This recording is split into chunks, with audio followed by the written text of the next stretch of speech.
कि अभी हम श्यामा प्रसाद सिंह महिला कॉलेज में हैं। आपको बता दें कि विगत 44 साल से यह कॉलेज चल रहा है। लाखों छात्राएं यहां से पढ़कर बाहर निकली हैं। कई प्रोफेसर यहां से पढ़ाकर रिटायर हो गए होंगे।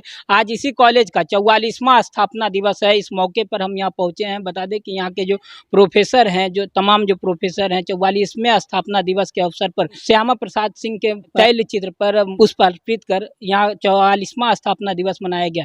इसके साथ साथ एक तरफ जहां के पाठक जो शिक्षा विभाग के अपर मुख्य सचिव हैं, उनके द्वारा लगातार फरमान जारी किया जा रहा है। अब प्राइवेट कॉलेज में भी शिक्षकों को आना अनिवार्य कर दिया गया है। ऐसे में प्राइवेट कॉलेज के जो प्रोफेसर हैं, उन्होंने क्या कुछ कहा है हम आपको वो भी सुनाएंगे। लेकिन उससे पहले देखिए, 44 साल से यह कॉलेज चल रहा है। इन लोगों का साफ तौर पर यह मांग है कि इस कॉलेज को सरकारीकरण किया जाए। इसके साथ साथ इन लोगों ने साफ तौर पर यह भी कह दिया है कि राज्यपाल तक कई बार यहाँ पे चिट्ठी भेजी गई है, लेकिन अब तक किसी भी प्रकार की या सरकारीकरण को लेकर कार्रवाई नहीं की गई है।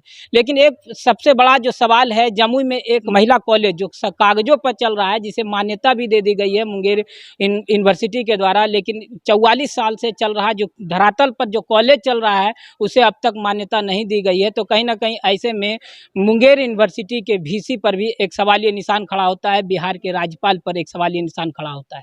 इस बात को जानने और समझने की जरूरत है। चलिए आपको दिखाते हैं यहाँ पे जो यहाँ के जो प्राचार्य हैं क्या कुछ कह रही हैं, हम आपको सुनवाते हैं। 44वां स्थापना दिवस है। विगत कई वर्षों से आप लोग इस विद्यालय में कार्य कर रहे हैं, महाविद्यालय। क्या संदेश देना चाहेंगे आज के दिन इस स्थापना दिवस के मौके पर? स्थापना दिवस के मौके पर हम यही कहना चाहेंगे कि जिस वक्त इस महाविद्यालय की स्थापना की गई थी, उस वक्त इस जमुई अनुमंडल था, जिला नहीं बना था, और लड़कियों को मैट्रिक के आगे पढ़ने की कोई सुविधा नहीं थी। उनको इंटर करने के लिए भी भागलपुर या पटना जाना होता था।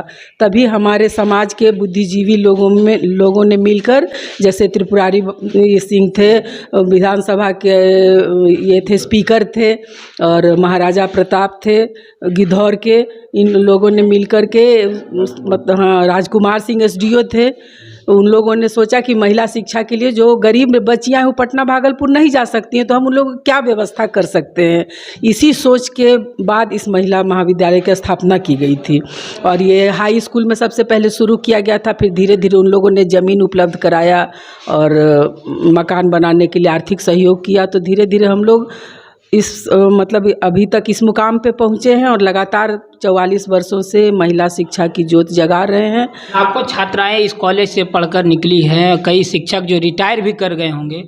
ऐसे में देखिए, महिला कॉलेज कहीं भी जमुई जिले में नहीं, इतना बड़ा जिला है, और एक भी सरकारी कॉलेज को मान्यता नहीं दी गई है। तो क्या मांग करना चाहेंगे ऐसे में सरकार से?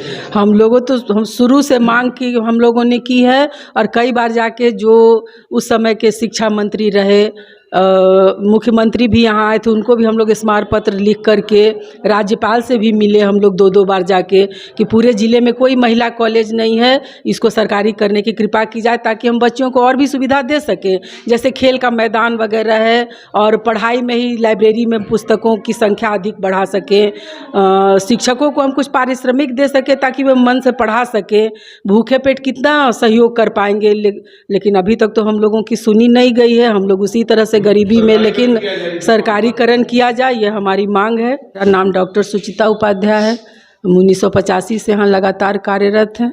अभी मैं यहाँ की प्राचार्य हूँ जी। क्या कहेंगे इस 44वें स्थापना दिवस के मौके पर? इस 44वें स्थापना दिवस पे जो भी बुद्धिजीवी ने किसी ने अपना सहयोग दिया भौतिक रूप से, जैसे ज़मीन दाता हुए, वो हमारे मलयपुर के निवासी हैं श्यामा प्रसाद सिंह, उन्होंने बहुत बड़ी तादाद में ज़मीन का ये दिया, और कुछ राशि भी उपलब्ध कराई गई थी ताकि बच्चियों को पढ़ने में यहाँ सहयोग हो।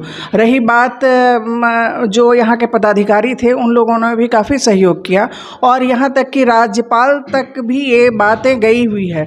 सिर्फ कैबिनेट से पास होना है, और हम लोग शुरू से चाहते हैं, हमारे पिताजी यहीं सेक्रेटरी हैं, और जो स्वर्गीय अनिल सिंह जो अभी नहीं है, वो प्राचार्य थे पूर्व में, तो उन्होंने बहुत अथक प्रयास किया कि जो कागज़ पे वो कॉलेज चल रहा है उसी को इसमें मर्ज कर दिया जाए, पर इसको अनदेखा करके वो कहीं कहीं उसको स्थापना की बात चल रही है, लेकिन अभी तक कोई स्थापना क्या लग रहा है कि राजनीतिक साजिश है जिसके तहत आज तक इस कॉलेज को? हाँ, कुछ तो राजनीतिक साजिश है, और इसमें अनदेखा नहीं करना चाहिए। ये कोई एक जातिगत कॉलेज नहीं है, यहाँ पे हर जाति के लोग हैं और हर समुदाय के लोग हैं जो यहाँ पे कार्य भी कर रहे हैं और शिक्षित भी हो रहे हैं।